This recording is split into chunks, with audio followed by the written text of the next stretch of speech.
Ayan, napaka-quality ng baka. Humihina. 135. Napakatalaw. Quality, lahat na ng kailangan.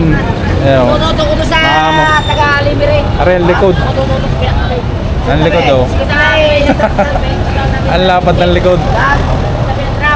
Pwedeng patungan ng itlog. 135 daw po ang hinihingi na mayari. Ayan. Nakakasya. Sige. Nakakasya. Quality baka. Ayan mga kapartner. Ayo. Quality baka.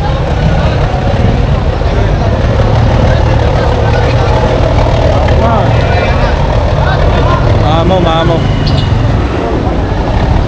Pero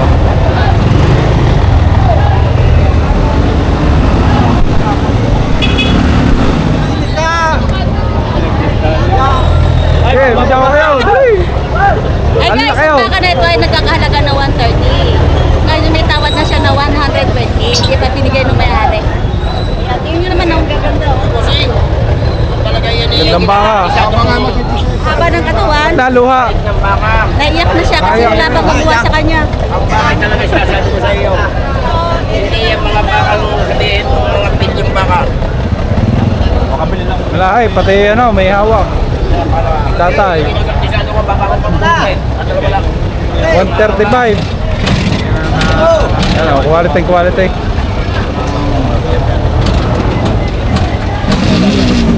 Ang magandang baka ngayon. Ganado rin, may gitna 2 taon ng edad at may tawad ng 120. Kaya kita naman ninyo. Maluwag pa balat, malalaki ang paa, mahaba ang buntot. Perfect. Wala na. Maraming salamat po. God bless. Yung malaga, apat na paa. Akala ko sasabihin.